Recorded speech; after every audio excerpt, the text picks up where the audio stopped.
A very warm welcome back to the channel. Like I always say, it is time to take a look at several updates in the aviation industry, from the Boeing 737-10, Qantas, to then Air Canada. But I'll begin with probably the headline story, and that is uncertainty remains around Boeing's upcoming certification of the 737-10, as Ryanair's boss tells media at a press conference in London.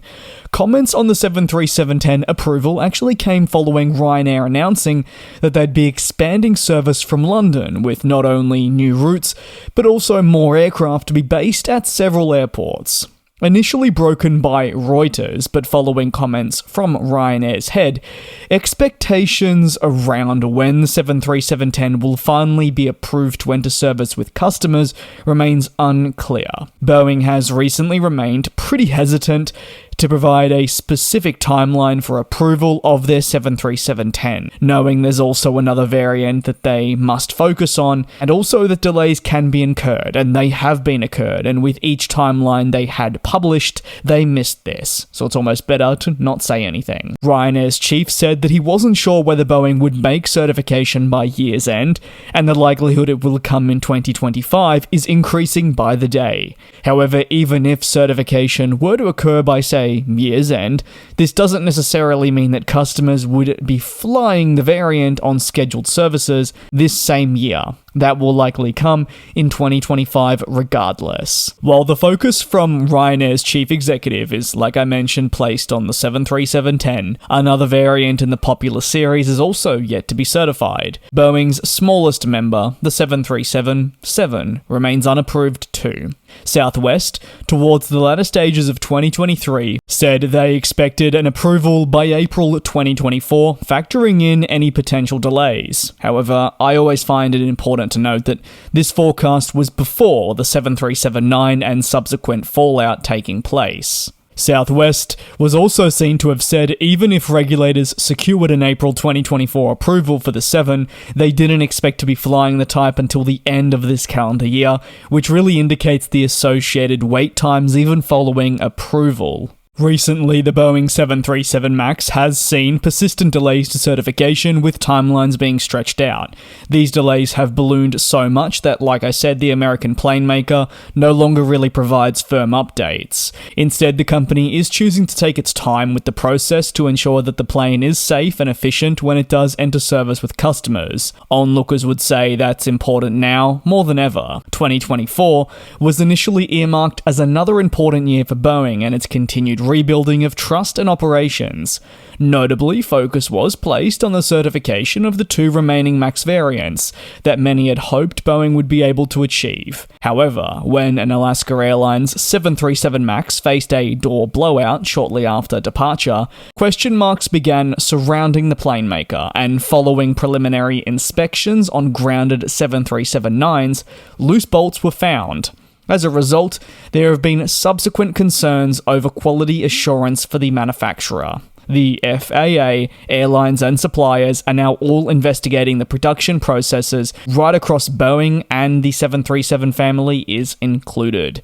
This means that Boeing's priorities for the year have greatly changed. At the same time, they'll still work to get the remaining MAX variants certified. However, this focus for the moment will undoubtedly be pushed to the side, as they try to get grounded MAX aircraft back in the sky, but largely restore trust that they've now lost. On to the next story of today, and that sits with Australian flag carrier Qantas, who have announced from December 2024 they'll be launching a service from Darwin to Singapore, opening up new possibilities from the top end of Australia. As part of the newly announced route, 60,000 seats each year will be available in what Qantas describes as essential for tourism and convenience for Australians travelling internationally. Those in the Northern Territory will have a seamless connection to now the likes of London on QF1, alongside other European destinations or even those close in Asia. These connections will be achieved through partner airlines. Flights are slated to be operated 5 times per week with the dual-class Embraer E190, with the plan to increase these flights upwards to daily in March 2025. Ultimately, this route is what the airline says has been made possible thanks to Darwin acting as as a new base for the E190s.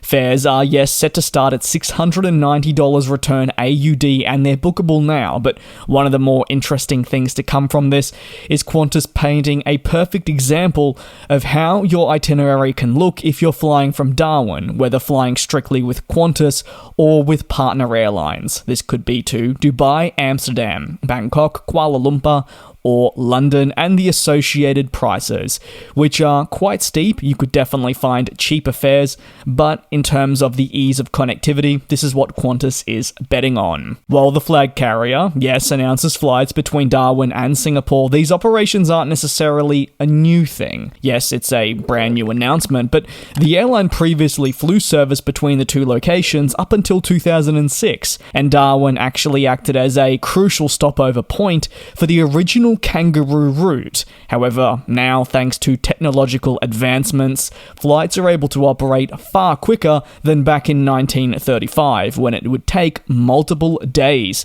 for a service to go from London to Australia. On to the final story of today, and it comes with Air Canada publishing their results for the busy holiday travel period, indicating a solid performance across the board. Air Canada says that during the holiday season from December 18 to January 6, it flew approximately 2.6 million customers, which represented a 10% increase over the same period 1 year prior. Further, on-time performance, or OTP, for the period equated to 70%.